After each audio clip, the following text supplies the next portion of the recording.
We live in an age where most of us cannot imagine life without our phones glued to our hips or hands.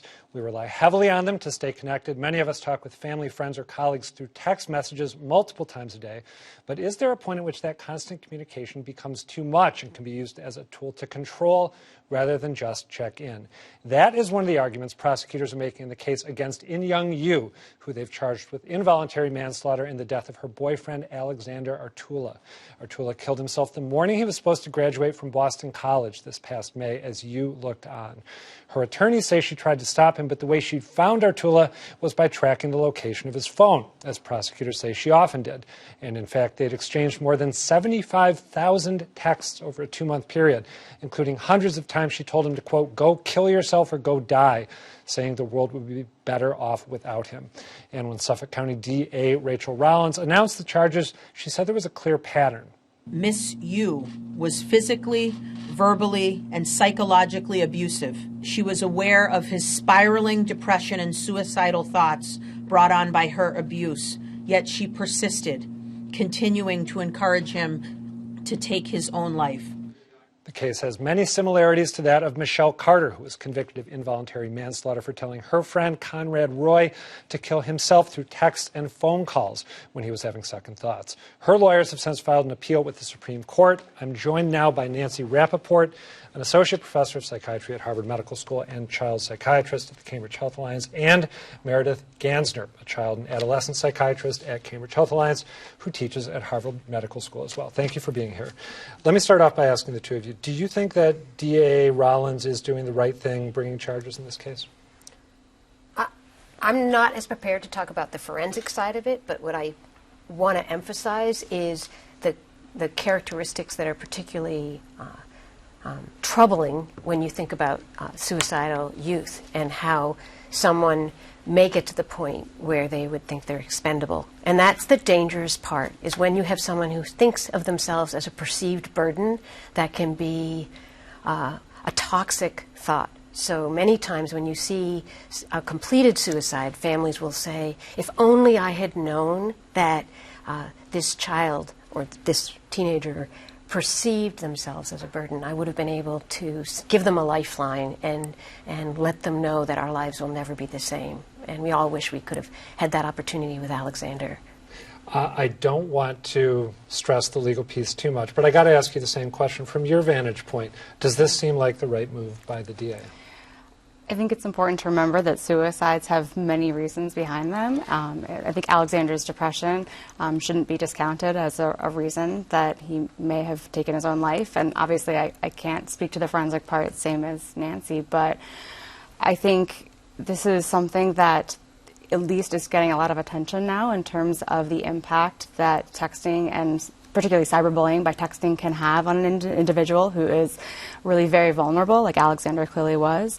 And the fact that they are in a one-on-one relationship with somebody that is not visible often to the outside world, and that person has access to them all the time and can tell them things like they shouldn't be alive anymore and to kill themselves.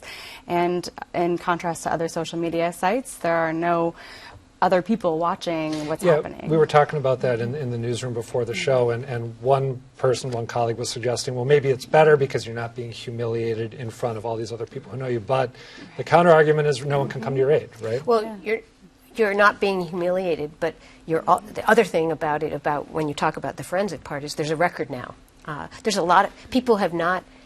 This isn't the first time that people have been malicious and said cruel things, but now there is a record to hold people accountable. And I always think that also an important message with social media, whether it's texting or Instagram, is the idea that many times because we are so connected to things, we think, particularly young people, they think it's somehow, they don't always recognize the incredible impact and how something you write down can haunt you. And I'm glad that you brought that up, because you two raised an interesting point in this piece that you wrote together about, or you raised the question of whether there was something qualitatively different about the sort of abuse that we're seeing in these two cases compared to what you might have seen from a extremely toxic significant other 20 or 30 years ago.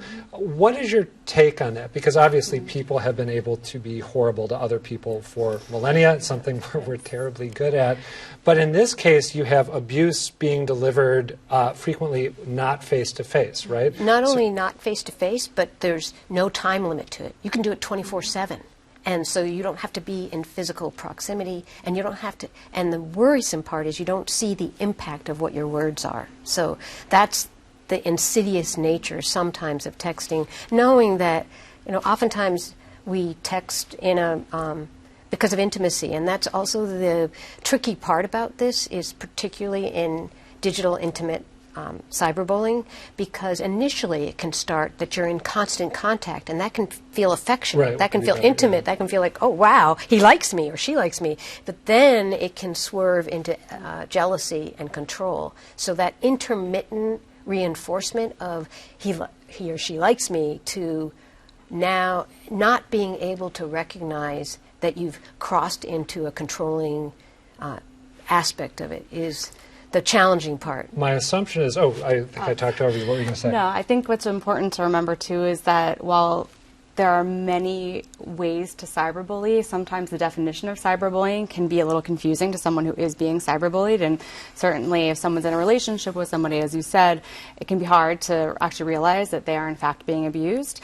But there's a lot of question as to what actually constitutes cyberbullying online. Some people say, oh, is it just me saying one nasty thing to this person's video that they posted, or just saying, oh, you look bad in that. When someone says like, oh, I think you should comment on this, right? And it's hard to know. And so kids and teenagers may not realize they're being cyberbullied. I think that in particular, now adding in nobody knows it's happening, makes it particularly frightening in contrast to 20, 30 years ago. So that not knowing about Alexander, but you could have said the persistent nature of it was qualifies for cyberbullying, persistent derogatory kind of behavior. And that gives an opportunity for families to talk with their kids about it in terms of educating them to be available, family members or friends, when it crosses into something that's persistent and derogatory.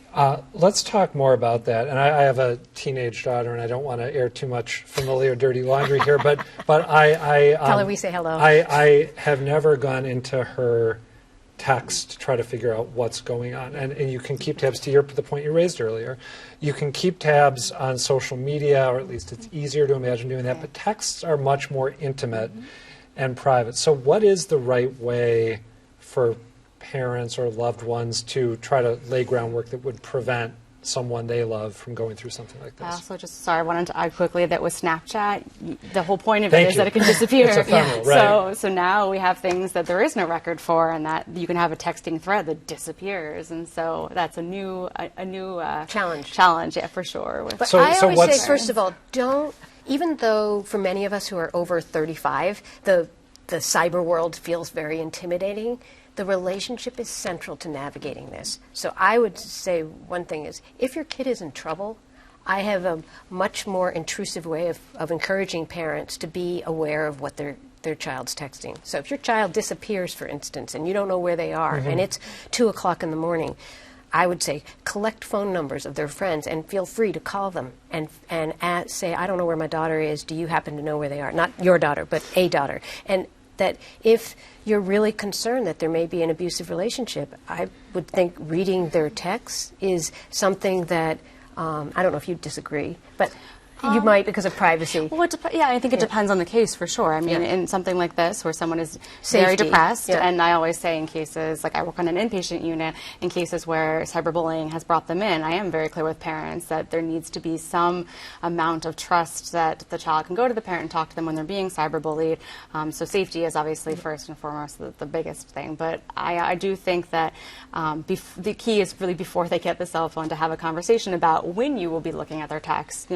What would be the danger signs that would make you become more vigilant? But if I hear both of you correctly, my sense is that one of the points you're making is that a discussion about the parameters of a healthy relationship transcends phone use, and you should be having that talk with your kids regardless. And the message should be, if someone is saying bad things about you, lowering your self-esteem, whatever the medium, telling you you'd be better off dead. It's not acceptable. That's not right. Right. That's a problem. Meredith, can I ask you, you mentioned working on an inpatient unit for kids. How often do you hear stories that call to mind these particular two cases? I mean, very often. I was fortunate enough to do a study on our unit over 4 years.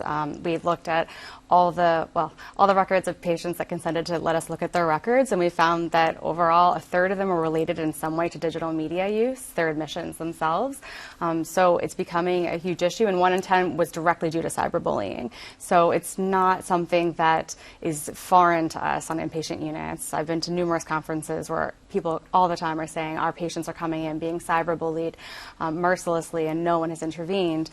And I think parents oftentimes don't even realize it's going on. Yeah. And I think something that we really try to emphasize with parents is that if they put down hard lines with their kids, like you can't go on this, don't do this, you can't go on the site, can't talk to strangers, kids may be less likely to tell them that they're being cyberbullied or bad things happening. And then, unfortunately, they may become more depressed, more suicidal, and then, unfortunately, end up That on goes unit. back to the part about having a relationship, though. If you have a sense of being non-judgmental, it doesn't mean setting acceptable boundaries, but if you let them know that you are, it's tough being a teenager. All of us have been teenagers who are adults, and making these decisions is about what's appropriate, what's not appropriate. How do you respond to a friend? You want to have a relationship where a teenager can come to you and say, I'm not sure what to do. We've all had to deal with that, but at least when I was growing up, you didn't have to deal with it around the clock. And as you pointed out, now you do, which is kind of terrifying. All right, Nancy Rappaport, Meredith Gansner, thank you both for being here. Our pleasure. Thank you so much.